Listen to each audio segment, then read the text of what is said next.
Let's do it then.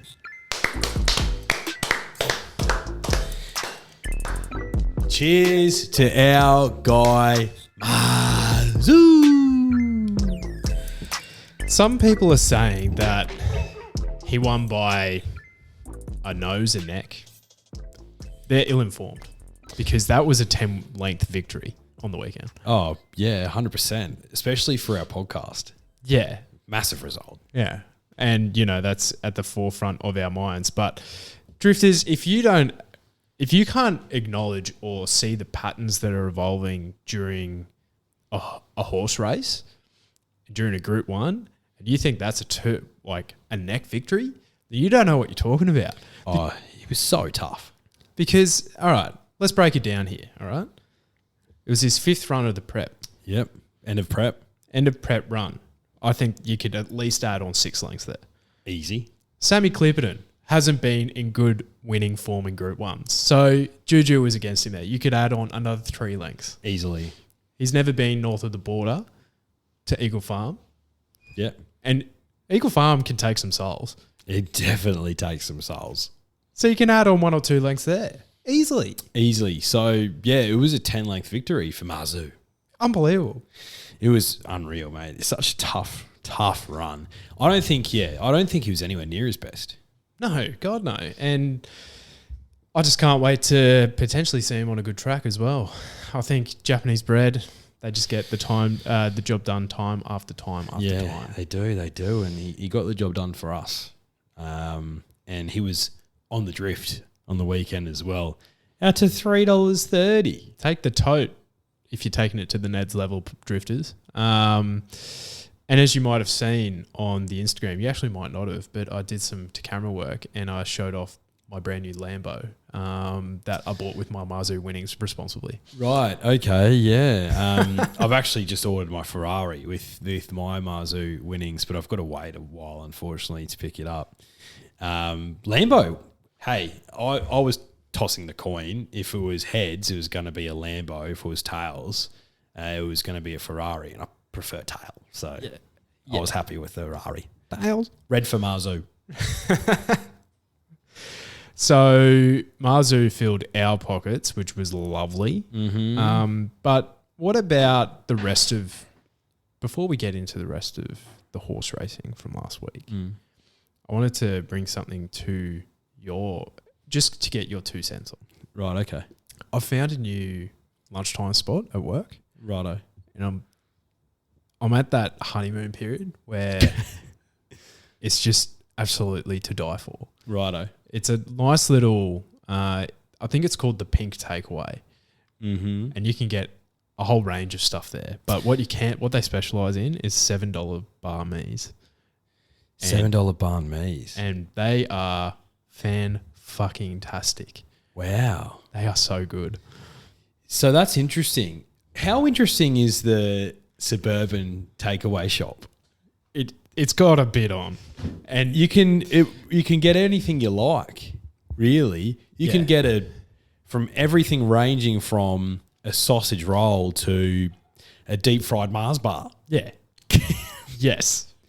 What I've always wondered as well is, like the American diner, they come and take your order and you basically say whatever you want. Yeah. You don't even look at a menu. It's just like, can I get omelets on white, coffee and a side of hash browns, let's call it. Sure. And the waitress is like, yeah, sure, no worries. Sure, Dale. Is she walking back to the kitchen just sweating profusely and like, fucking hell, we haven't sold hash browns for months.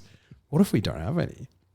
She walks into the kitchen and she puts the order in, omelette on white, hash browns. And the chef's like, yeah, no worries. And just puts his hand into a magic box and just pulls out hash browns. I think that's how it works. I've always wondered that. I think that's how it works. So is this similar at the Pink Takeaway? Well, I think the Australian canteen. The canteen. That is the Tuck shop. That is a tuck shop. That's the Australian diner. It is. It's the equivalent, yeah. Yeah. So this place, I've had 2 things from there. Okay. I've had some fried chicken, which, mate, I'll tell you what. Fried chicken? It was unbelievable. It was in the window. I was like, fuck, that was good. I was like, oh, I didn't step into this shop expecting to buy that today. No. I wouldn't expect to go for a shop and get some fried chicken. And it was bloody good. Mate, how's that? So I got. We've spoken at length about K-Fry as well on this podcast Yeah. and our love affair with K-Fry and more particularly the Zinger Box. Yeah. And it was, I reckon it was like the crunchy consistency of a wicked wing, just without the kick, which, you know, they can't get everything right. No, they can't, no. But their drink setup was terribly interesting. Just about half of it had to be out of date. Had to be. Because there was some very, very old labels looking in there. Yeah, right. As in like soft drinks or? Soft drinks, juices. Wow. Yeah, there was a bit on. But yeah, see, I'm mightily impressed that they've got like a banh mi and then they've got the fried chicken. Can you just get your, you know, simple bacon and egg burger per chance? they have a little sign, but I don't go there in the mornings, you know. Okay.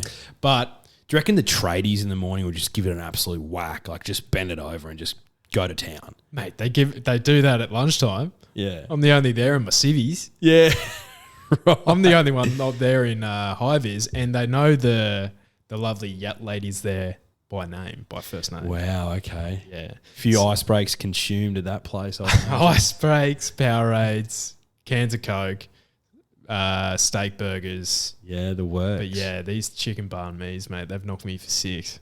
I've got the pink takeaway shop. Okay, shout out to the Pink Takeaway Shop. Potentially a sponsorship opportunity with it. I don't think they've got much spare cash by looking at the place. But if there's any like safety officers or anything, don't judge a book by its cover, because I don't care what's happening behind the scene there, because it is bloody delicious. Okay, fair enough. So I think for the drifters listening, everyone's got that sort of corner store takeaway in mind. And I can think of several where you walk in and you're looking up at a big chalkboard with all the menu items on there. Exactly what they have. That looks in mink condition, perfect condition, but the prices of them have been rubbed out several times and put up with inflation, which you can't blame them for. God, no. No. Yeah. Everyone's entitled to make a buck, including us. Yeah, exactly. 100% us. Including us. So, yeah, maybe drifters, let's maybe do a little something or other with the corner store takeaway and try and rate them across Brisbane. Tell us where the best ones are. We'll go check it out. Yes, of course we will. 100%. We have to fill our bellies before a big day at the track somehow. True. If you managed to find one that somehow had a TAB inside of it. Sheesh. Or some cash, some checks. Yeah. But, you know, as long as there's reception, we can bet with our Ned's app anyway. Well said. Well said. So, let's double back to the weekend of racing. Yeah. We can do some underrated, overrated, I reckon. Okay. I'll kick it off. What's underrated is the atmosphere at the track. I missed it. On a Group 1 day. How bloody good was it? It was unreal, despite heavens opening, and it was a weird sort of misty rain all day. It was bizarre. Yeah, it was like a fog almost, drifters. So the visibility on your Sky Racing channels might have looked horrific, but it wasn't that heavy. So, and from all reports, the jocks were just saying that, the visibility was the only issue. Right, okay. Great shout, mate. I think it was good being at the track. It would have been better if it was dry, but you know, we can't control that. No. Great shout. For me, I think underrated was Queensland/Brisbane Racing's initiative. 100%. To move from Doomben to Eagle Farm. Because you could only have imagined what Doomben would have been like. Probably wouldn't have gone ahead. No, and PVL should take note. Yeah, PVL, you're on notice, mate. Hey, he's usually a market leader in this area. No, I thought that was great. Yeah, 100%. All right, overrated. You know what's overrated, mate? What's overrated? Paying for beers.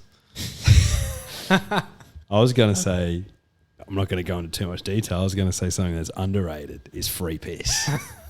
It is my God-given right to drink free piss. And plenty of it was consumed. I hit myself for 6 on Saturday. Yeah, the only Blew myself up. The only issue with our covert operation was there was no toot up there. Yeah, there was no toot. Yeah. There's no toot. When you got a belly full of piss, you need the toot. Yeah, you do need the toot. And, you know, when you might have snuck your way in to a venue, might have. you don't really want to leave it. No. And, you know, I dare you to try and find evidence of us in the wrong. We check for security cameras.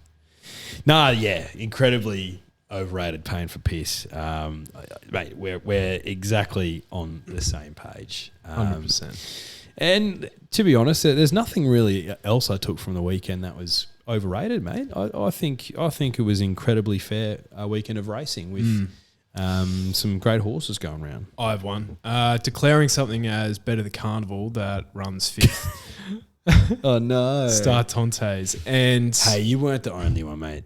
no, as soon as she was last, I was like, I'm in serious trouble here. Oh, mate, yeah, there was a bit of track bias. Yeah, and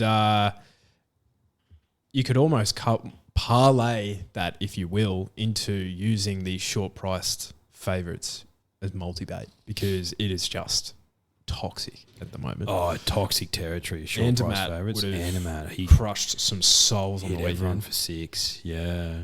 Yeah. Where to for the Godolphin stable with the Everest, mate? Paul Laley? Well, I was with our segment. We were going to do something similar with our good friends at Ned's, Underrated, Overated, and I was like, maybe the Godolphin stable is overrated at the moment. But then they had they trained a treble at Scone, so I was like, well, that can't possibly be right. No. Because they had Special K, Paul Laley, Character, Allegron, all fail. Fail is pretty harsh, but, you know, they didn't win. Yeah. Well, you sort of draw a line through their last sort of few weeks, and Colette in that race. So something else. Godolphin, Honey Creeper. Yep. So they've gone through a pretty bad run of form, Godolphin, but I found that with them, they're either absolutely on heaters or they're going through cold spells. But that's the thing. I looked at their stats. They're still hitting around that 18, 19%, but that's because they run majority of them at Newcastle. True. And, like, it's just so I think they still get some easy kills and no one's better at it. Easy kills. Hey, sometimes you just need to build a confidence with some easy kills. 100%. They did it with Mazu, the Snowden stable. But easy kills. Mazu. I think he had 2 listed wins, a Group 2 and a Group 1 in one prep. Love to see it. Absolutely love to see it. But yeah, in terms of the Everest, what way they go? Plenty of water to go under the bridge, but hey, Everest horses are getting locked in earlier and earlier. Yeah. And the best sprinters in this country, and I think soon enough will be abroad. That's the centre point of their entire years, mate, and prepping for that. Light prep into the autumn, a couple of sprint races, do nothing, and then maybe have a lead-up race or 2 into the Everest. So, yeah. I forget the name of this horse. I swear they have a shit-hot sprinter in Europe. Godolphin. I swear it's like rated the second best sprinter on the planet. They might bring it over. Why not? I'd love to see it. Yeah, we'd love to see it. I think first couple of years there were some Europeans that came over and they finished last and second last. So, well, we're the sprinting country, mate. Yeah, well, apparently so. All right. Anything else to add? Mate, all I will add is from that Doomben 10,000, you would have had to have been blind not to see on Treviere come into third. Yeah. Perhaps she could be an Everest horse. I think this is her last prep. Oh, going to go to the breeding barn? Yep. Okay. Because she's 5 or 6. I think she's 5, yeah. Yeah, so... I think she's been declared as this being her last prep. I believe. I could be wrong with that. I think she might jag Group 1 before she retires in Australia. I am happy to risk her. When you're 10 lengths off at the corner, it's negative racing, isn't it? Not fair. You need some positivity, but Opie, I didn't even know he was riding her, but it was good to see him. It was good to see him. And you know it would be good to see? It would be good to talk to some drifters again. You have reached Jackman. Jackman. Please leave a message after the tone. He's on the phone right now. Oh. Please leave a detailed message. Russ, what are you doing to us? This is the first time. First time. All right, let's give it another go. First and last time.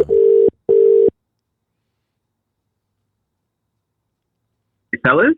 Jackman, mate, what? We have to call twice now. What's going on? Oh, mate. Do you have any idea who we are? No, only the best body on the south side, hey? For racing, hey? Yeah, that specifically, mate. Well done. No, yeah, sorry about that. I don't know what happened. It silenced the call, but yeah, pleasure that you guys have kind of reached out to me to be on the podcast. So I appreciate it. Oh, mate, you're nervous. We're nervous. It's completely fine. It's completely fine, mate. How did you find this very podcast? Give us a bit of background. Yeah, so I a couple of last year during Spring Carnival, I started at at my old work actually, SCA, and so I met Prue, who's Dan's lovely partner, and we started talking about punting, and obviously I was surprised that she knew so much about horse racing and stuff, and then she told me about you guys and what you guys have been doing, and since then just seeing how much growth that you both have had, it's been unreal to kind of follow the journey that you have. So yeah, that's sort of how I found about On the Juice podcast, and got to know you guys a little bit more. Obviously not personally, but through Prue, and love watching the content that you guys put out every week. Oh, what a guy! That brings a tear to my eye. Never been so happy, sad in my entire life. That's unreal, Jackman. That's unreal. And actually, I've been speaking to a couple of old boys from Nudgee, and they mentioned that they knew. Obviously, Jackman, you were like college captain back in your day in your last year. I told them I was catching up with you before I was going out to have dinner with them tonight. So they were like, "Oh, say good day to them once you just drop that," and he might be shocked that you know that I doubt him. Yeah, that comes as a surprise. I didn't think that'd ever get raised on this podcast, but a couple of Nudgee old boys host this, mate. Proud North Side men. So yeah, shout out to the Nudgee boys listening. I'm sure there's a few. Yeah, Redcliffe Dolphins soon. Yeah, basically the nursery for the Redcliffe Dolphins. Yeah, that's it. Jackman, let's talk some racing, brother. So let's go to Adelaide for the Goodwood. You have 20 horses to choose from, so hopefully you can find the winner for us. Yeah, mate. Look, it was pretty tough given the number of horses in this field, but I've gone Inferno here. I think Barrier 3 is good for the horse. Hopefully he sits midfield, but he likes to drop back a bit. So I think obviously with the horse's natural ability to kind of quicken up at the back end of the races will do him good.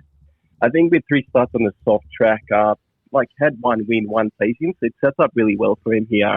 And actually, I was listening to a video on the Ladbrokes YouTube page, and Cliff Brown, who's the trainer, talked about his experience with the horses with Inferno, the horse in Singapore. And part of the reason why he brought him back here was he thought that he could be competitive with some of the good horses here.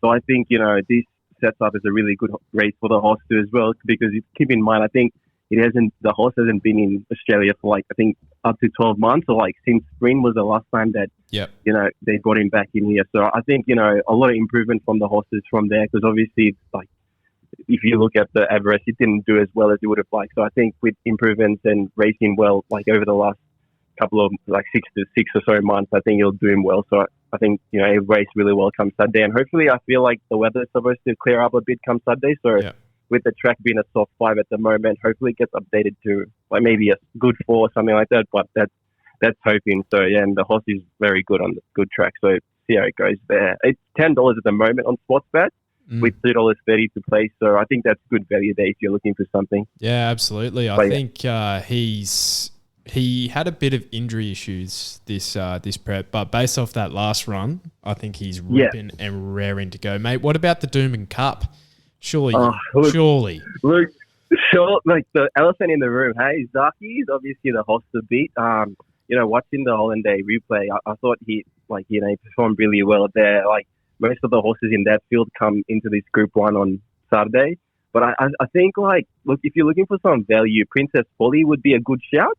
The horse, loves the wet track and the heavy track, 12 starts, 5 wins and 4 placings. So I think, with that added 200 meters, she really hit the ground, the finish very strong on the weekend, just 2 weeks ago. Sorry. So I think for some good value there, I'd go Princess Polly, but Zaaki is Polly obviously Gray, the I think you horse. mean Jackman. Oh, yeah, sorry, Polly Gray. My bad. That's Yeah. all right, mate. Princess Polly. Yeah. Lost some money on her. One of the great But brands yeah, of all time. obviously Zaaki the horse to beat there. Yeah, so going with Zaaki there with Polly Gray to be in the exotic. Saver. Yeah, a bit of value and a saver there, because I think $1.50 is too short to be back in there. If you're looking for some value, but yeah, I think Zaaki would be my horse to beat then. Yeah. Yeah, for sure, mate. What about a bet across the weekend? Where are we going?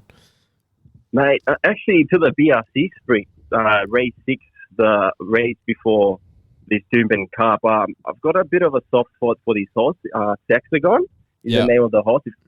One of my good mates, actually, his old man owns the horse, a 1/3 owner with the Curries over there in Toowoomba. So I think the last time I went to the races in spring, it didn't perform as well as the horse would have liked. So it went for a bit of a spell and come back last week. I think on the 7th of May, it raced down to the Gold Coast, and on a heavy track it won. So I think coming back to Doomben in the Winter Carnival will do it well. So Saxagon's my best bet in the BRC at $7.50. Mate, love that. He didn't just win; he absolutely belted him. He brained him. Yeah, I didn't watch the race, but I was looking at the form. Just before that. So I backed him before, but I think having that spell like over autumn and then coming back into winter, I think it'd do him well. So yeah, and loves the Wat too as well. So hopefully, like it's a little bit more distance than 1200. I think the last time it won, but that like the more the merrier. I say in terms of giving the horse more room to run. Mate, love it. Mate, thank you so much for coming on. Are you watching the races somewhere this weekend, or are you going to the races? Yeah. Nah, man, I'd love to, but yeah, I'll be watching at home. So yeah, would love to go, but a lot of good races this weekend. So looking forward to getting stuck in. Lovely, mate. Hope you find a couple of winners. Thanks for coming on. Yeah. Thanks, Jackman. Thanks, fellas. All right. I appreciate it. No worries. See you, mate. Bye. Bye. So that's news to me. You were school captain. Yeah, look, I was a good, 12 years ago now, I know, mate. We're mate. getting old, aren't we? Time is getting away. Getting old. All I knew is that we were economics buddies. That's about it. Hey, shout out to Dave Fraser, one of the great teachers. Yeah, I reckon Dave would have been a punter. 100%. 100%. He would have had it each way better, I reckon. I reckon he would have had a cover like a Wednesday quaddie and he's just like, fuck. Yeah, pity it was like before smartphones back in those days, because I reckon mid-lesson in economics, you would have had the phone up on the desk, just watching that while sort of half teaching us economics. That's, shout out. 100%. All right, mate. Let's get stuck into these group ones. Let's eat the frog. Let's go to Morphettville. Race 8, the Goodwood. Look, you got a fair few slow horses here, and horses coming through the grades. Horses that, were once the young hot things, but they're putting a couple of poor runs. I'm speaking of Behemoth, Bo Rossa, those types. But then you have a hot young thing who's just strutting his stuff, looking absolutely glorious in number 19, Extreme Warrior. Does he just win this race? I think he does, yeah. And you're getting a decent price to find out. So you should when you've got 20 runners in the field, mate. I'm telling you this, if he runs anywhere near his standard to what he did in the Blue Sapphire Stakes in the spring, he smokes these. Yeah. Smokes them, I reckon. Will he run to that standard? Yet to be seen. I think there's a way to find out. We'll run the race. Yeah, 100%. $6 with Neds, 53.5 kegs on his back. J Carr. I reckon if he gets a nice run in transit and with a bit of luck, I reckon he could smoke these. 100%. I think he's the horse to beat. I have two outstanding roughies in this field, though. One, as outlined by Jackman very thoroughly, the Inferno. I think he could be back. 1,200 metres is cherry ripe. I think barrier 3, if Zara can kick him up a bit and get him midfield, and if the gaps open up, he might have a few slow ones in front of him. That's the only concern. Mate, the other horse beat him home a couple starts ago. That's Hal Vorsen. I don't know how this horse is $26. No idea. He was finishing alongside September Run in the William Reid. September runs more or less franked that form last start in the mares race. Forget his last start. He had an issue in the barriers. That's why he finished 5th.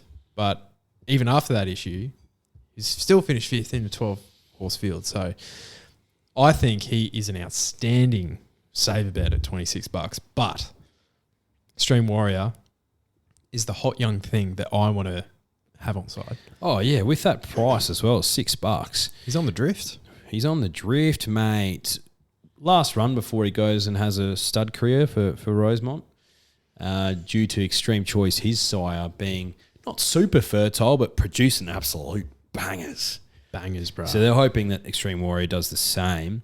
Forget about his run in the Coolmore. He just wasn't right that day. Big price. Impatient. Michael Kent Jr. Super patient. This has been the aim. He was carrying heaps of condition last start. We still got the JD. Fat as a bus. Oh, God, yeah. J Car on board.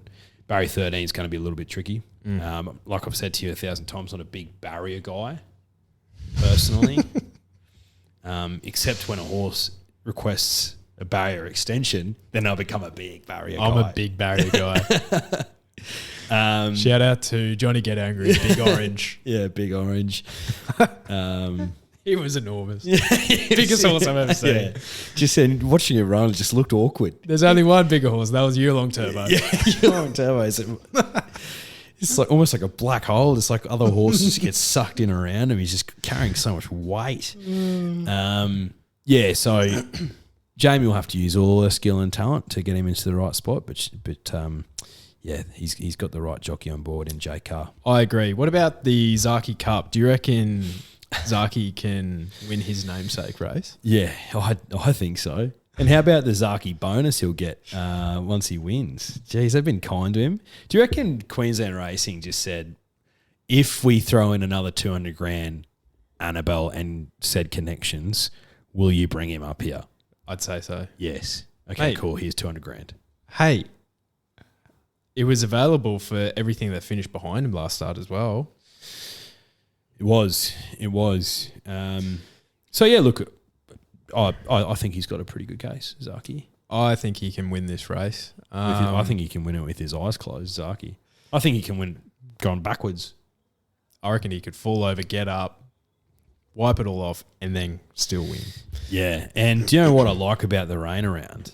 I reckon you're going to get a better price. Yeah. Oh, if he gets to $2, I tell you what, drifters. Better the Century sauce. Oh, better the Century. Yeah, right. I'm not a big, like, $1.40, $1.50 type No, of guy. nor am I. But yeah, There is exceptions to the rule. there is. Like, this is a better bet than Annabelle. Let's put it that way. Oh God, yeah. So There's $1.50 things, and then there's $1.50 things. yeah, right? yeah. I know exactly what you mean. Yeah. Like Winks, she was a stupid price every time she went around. Every time. Yeah, the Snowdens do love this Huta, number 6. Yeah, I think he's a handy horse. But potentially a prep away to be seen. And Potentially. Kukaracha has been super. Loves Queensland, but yeah, Zaaki wins, brah. Best bets time. Yes. I have one outside of my best. I just have me best. All right. I'll give it to you then. I want you to go to race 8 at Doomben. Yep. I have a horse that I'm just in love with in this race, and she is a bit of a non-winner, so you're always going to get a price about her, and that's number 2, Biscayne Bay. I've talked about it at length on this podcast, but this is the first time I'm tipping her in a very long time. Barrier 16 doesn't help, but Kiramar David Eustace over 2,000 metres does, and she was one of the few that actually did make up some ground, I thought, that horrifically heavy day at Randwick in the Australian Oaks behind El Patroness. I think she can win this race. Now, I don't know if there's a ballot exemption for the Oaks from this race, but she's not available in futures markets because that's where I was interested in.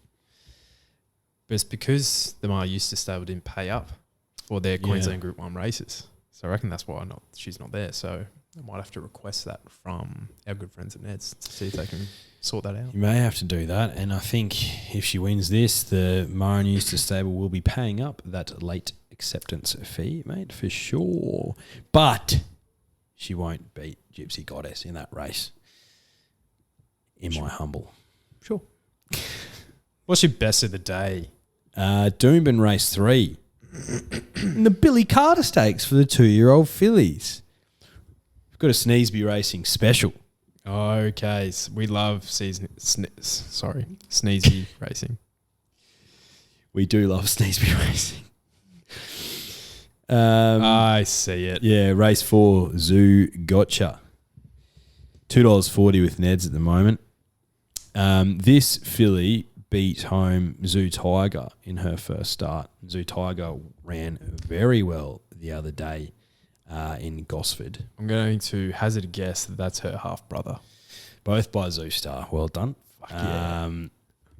The Wallace table has really high opinions of this filly. Sure. There is a risk, though, drifters. There is a risk. If it's too heavy, she might not run. But if you're prepared to take that risk, if she wins this convincingly, she's currently mid-20s, I think, in futures for the sires. Not a Group 1, but a Group 2 for the fillies, the 2-year-old fillies. If she wins this, she won't be that price anymore. I agree. So, Zoo Gotcha. There you go. Lovely. All right. So I had the bet of the Brisbane Carnival get stopped last week. Hopefully I don't get the bet of the Adelaide Carnival stopped this week. I've been waiting for this horse to go back in grade for about 12 months. I want you to go to Morphettville race 7.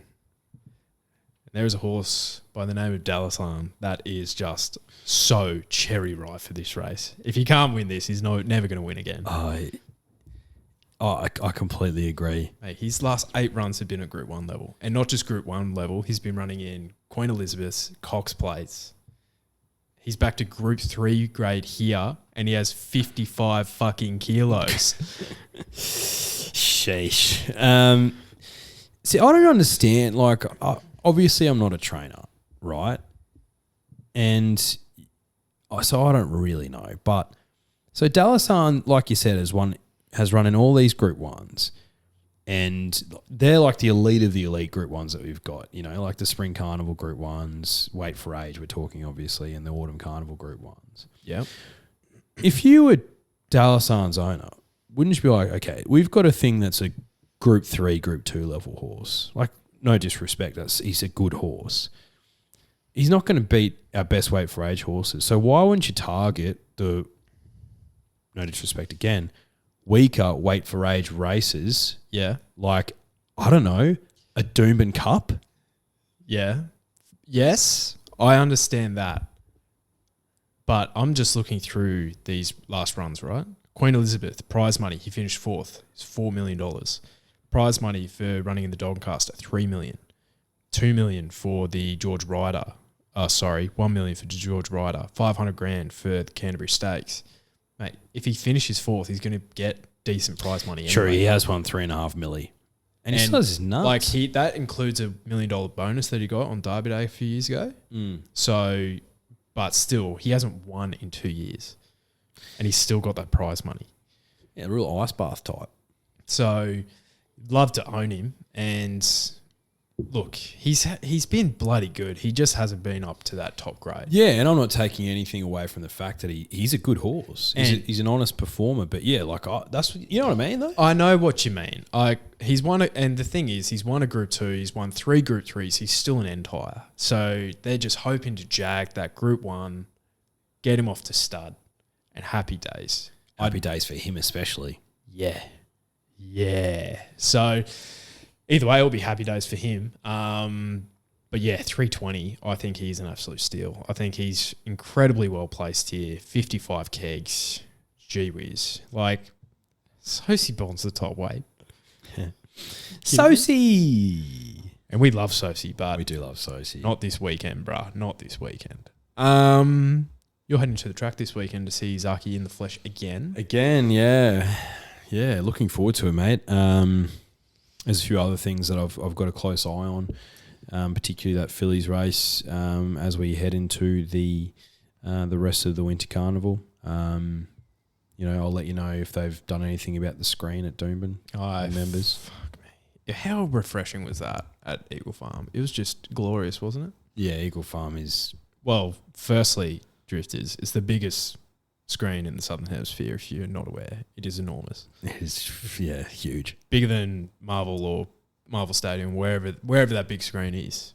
It's bigger than that. It's huge. Mm. And you can see races on it. Yep. And you can whip them home. I love watching racing on big screens. That's the only screens I like. I like big screens, I cannot lie. Yeah. I'm a big screen slut.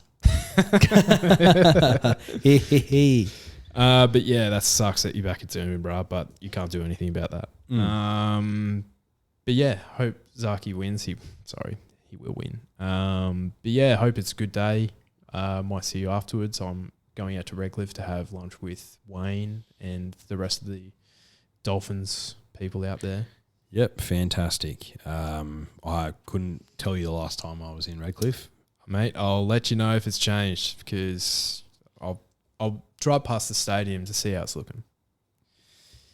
Yeah, give the pokies a slap while you're there. Oh, I'm not a pokies guy. Yeah, but if you're at the Redcliffe Leagues Club, everyone becomes a pokies guy. That's true.